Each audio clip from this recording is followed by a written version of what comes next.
Imagine an old man, alone on a desolate island named Patmos. This is John, one of Jesus' closest friends, exiled for his faith. The only sounds are the crashing waves and the howling wind. But then, everything changes. The heavens rip open, and a voice like a trumpet thunders, "John!" He turns, and what he sees is beyond human description. It's Jesus, but not as he remembered him. This Jesus is radiant, glorious, his face shining like the sun, his eyes blazing like fire. He is the risen King, the Lord of all. Jesus gives John a command. Write down everything you are about to see. These aren't just any words. They are vital messages for 7 churches scattered across Asia Minor. Each message is tailored, filled with warnings for those who have lost their way, encouragement for the faithful, and a desperate call to awaken before it's too late. Jesus knows their struggles, their triumphs, their secrets. He sees their flickering lamps and calls them back to their first love, to hold fast to the truth, to overcome the world. These letters aren't just ancient history. They are a mirror for every believer, in every generation, challenging us to examine our own hearts. In the blink of an eye, John is no longer on Patmos. He's been swept up into the very throne room of heaven. The scene is overwhelming. Thunder rumbles and flashes of lightning illuminate a crystal clear sea. The air itself vibrates with pure, unadulterated awe. Around the central throne are 4 incredible living creatures covered in eyes, ceaselessly crying out, "Holy, holy, holy is the Lord God Almighty." 24 elders adorned with golden crowns cast them before the throne, falling on their faces in perpetual worship.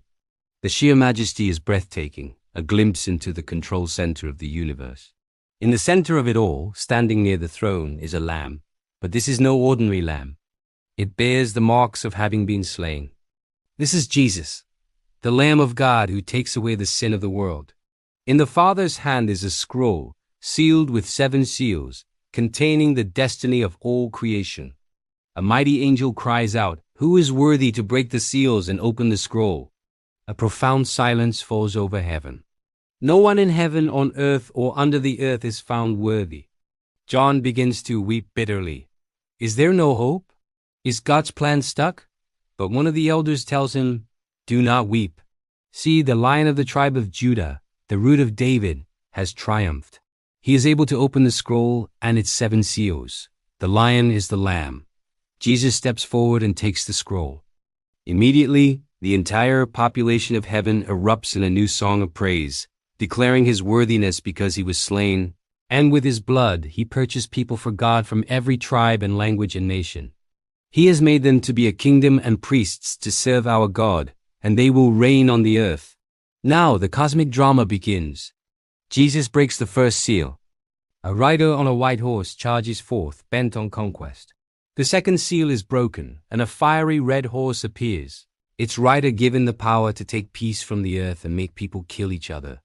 Then comes the third seal, a black horse, its rider holding a pair of scales, ushering in an era of devastating famine where a day's wages buys only a loaf of bread. The fourth seal unleashes the most terrifying rider, yet a pale horse. Its rider is named Death, and Hades follows close behind, given power over 1/4 of the earth to kill by sword, famine, plague, and by the wild beasts of the earth. As the 5th seal is opened, the scene shifts. Under the altar in heaven, John sees the souls of those who had been martyred for their faith, for the word of God. They cry out with a loud voice, "How long, sovereign Lord, holy and true, until you judge the inhabitants of the earth and avenge our blood?" They are each given a white robe and told to wait just a little longer. Then the 6th seal is broken, and the entire cosmos is thrown into chaos. A great earthquake shakes the world. The sun turns black like sackcloth, the full moon turns blood red, and the stars in the sky fall to earth like late figs dropping from a tree in a windstorm. The sky recedes like a scroll being rolled up, and every mountain and island is removed from its place. Panic grips every person left on earth, from kings to slaves. They run to the mountains, hiding in caves and among the rocks, crying out, "Fall on us and hide us from the face of him who sits on the throne and from the wrath of the Lamb. For the great day of their wrath has come, and who can stand?" It's a question that hangs in the air, a terrifying cliffhanger. And just as the chaos reaches its peak, the seventh seal is opened, and there was silence in heaven for about half an hour. A profound, deafening, and expectant silence. What comes next will change everything forever. Thank you for joining us on this journey through the opening of Revelation. If this story captivated you, make sure to like this video and subscribe to our channel so you don't miss what happens when the silence is broken. We'll see you in the next one. 7 trumpets blare across creation, signaling the start of a new, terrifying chapter. Hail mixed with fire rains down, scorching a third of the earth. Then, a massive mountain, blazing with fire, is hurled into the sea, turning a third of it to blood. A great star, named Wormwood, falls from the sky, poisoning a third of the rivers and springs. Utter darkness descends, blotting out the sun, moon, and stars. The world is plunged into chaos, yet this is only the beginning. From the abyss, demonic forces rise, a tormenting plague unleashed upon those who have rejected God's mercy. For 5 agonizing months, they sting and torture, but humanity, stubborn and defiant, still refuses to repent. It's a heartbreaking scene of rebellion in the face of judgment. Then, John's vision shifts to a celestial conflict. He sees an enormous red dragon, that ancient serpent, Satan filled with rage, warring against a radiant woman clothed with the sun, representing God's people. As this heavenly battle unfolds, a terrible beast emerges from the sea, a composite of terrifying creatures, given power and authority by the dragon. It speaks arrogant words, wages war on the saints, and demands worship from the inhabitants of the earth. Another beast rises, this time from the land. It looks like a lamb, but speaks like a dragon, performing great signs to deceive people.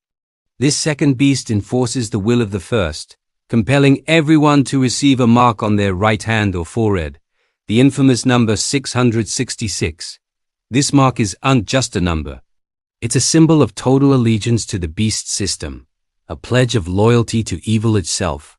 Without it, no one can buy or sell. But heaven does not remain silent. 3 angels fly across the sky with urgent messages for the world. The first proclaims the eternal gospel, calling everyone to fear God and give him glory. The second announces the fall of Babylon the Great, the global system of corruption, idolatry, and spiritual rebellion that has seduced the nations. The third angel issues a dire warning. Anyone who worships the beast and receives its mark will face the full, undiluted wrath of God. And then, Babylon falls. In a single hour, the mighty city, the epicenter of human pride and defiance, collapses under the weight of divine judgment. Its wealth vanishes, its music ceases, and its influence is shattered forever.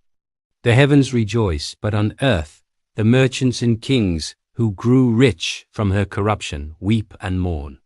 Now the final judgments begin. 7 angels appear, holding 7 golden bowls filled with God's wrath. These are poured out upon the earth, one by one, like the final, crashing waves of justice. The first bowl brings painful sores upon those with the mark of the beast. The second turns the entire sea to blood, killing every living thing within it. The third poisons all rivers and springs. The fourth unleashes scorching heat from the sun, tormenting people with fire. The fifth plunges the beast's kingdom into darkness. The sixth dries up the great Euphrates River, preparing the way for the kings of the east to gather for the final battle.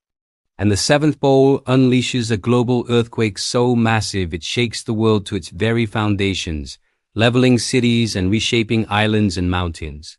This sets the stage for Armageddon. The armies of the world gather, deceived by demonic spirits, to make war against God. But this is no ordinary battle. The sky splits open and Jesus Christ returns, not as a humble servant, but as the King of Kings and Lord of Lords. He rides a white horse, his eyes like blazing fire, and his robe is dipped in blood. Following him are the armies of heaven, all on white horses, clothed in fine linen. With a single powerful word from his mouth, he defeats the beast, the false prophet, and their armies. They are captured and thrown alive into the eternal lake of fire. Satan himself is then seized, bound with a great chain, and cast into the abyss, which is locked and sealed for 1,000 years. During this millennium, Peace and righteousness finally fill the earth as Christ reigns. But the story isn't quite over. After the 1,000 years, Satan is released for one last brief rebellion. He gathers the nations who are still deceived for a final assault against God's people. As they surround the beloved city, fire descends from heaven and consumes them completely. Finally, the great enemy, the dragon, Satan, is thrown into the lake of fire and sulfur, where the beast and the false prophet were already cast. There, they will be tormented day and night forever and ever. The rebellion that began in heaven is now over forever. Evil is defeated, justice is complete, and the stage is set for a new heaven and a new earth. Thanks for watching. If this journey through Revelation has captivated you, be sure to like, subscribe, and hit that bell icon so you don't miss what comes next. In the swirling visions of the apocalypse, the Apostle John is shown one final awe-inspiring sight. The world as we know it has passed away, and before him stands a great white throne, magnificent and terrible in its purity. The sheer majesty of the one who sits upon it causes the earth and the sky to flee, and there is no place found for them. This is the moment of ultimate reckoning, the final judgment. Every soul that has ever lived, from the greatest kings to the humblest servants, stands before God. The sea gives up the dead which were in it, and death and the underworld give up their dead. All are gathered, a countless multitude, awaiting their sentence. And then the books are opened. These are the records of every life, every deed, every word spoken in secret, every thought hidden in the heart. Everything is laid bare before the eyes of the Almighty. Another book is opened, a special one. This is the book of life.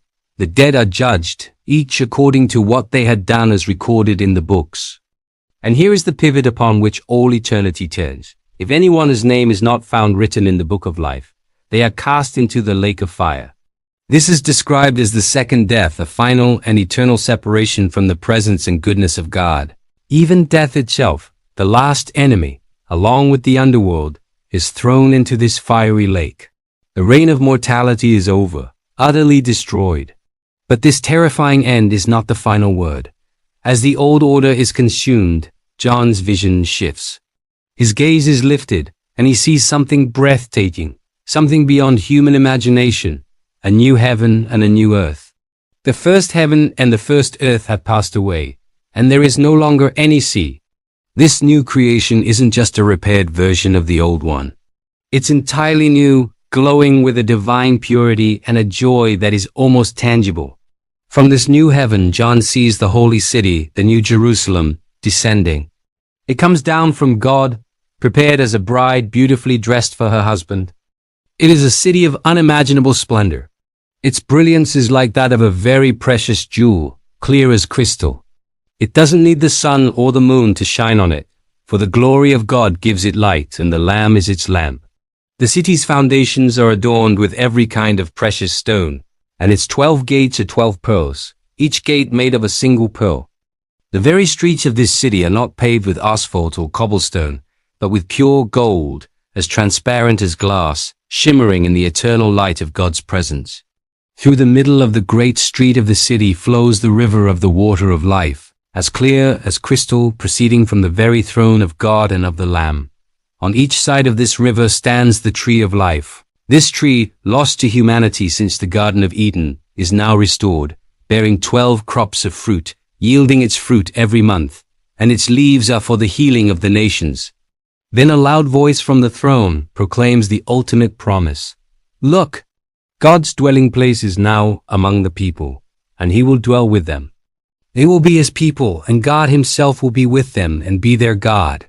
This is the restoration of perfect communion. And with this presence comes the end of all suffering. God will wipe every tear from every eye. There will be no more death or mourning or crying or pain, for the old order of things has passed away.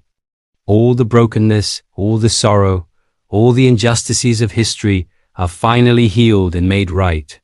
The struggles and pains of this life fade into a distant memory, eclipsed by an eternity of light, peace, and fellowship with the Creator. And as this glorious new reality dawns, the voice of Jesus, the one seated on the throne, echoes through all of creation with a promise that seals the hope of all ages. Behold, I'm making all things new. This is the ultimate hope, the final destination for all who believe, a world remade where love reigns supreme and we will be with God forever. Thanks for watching. If this story touched you, please like, share, and subscribe for more deep dives into these timeless narratives.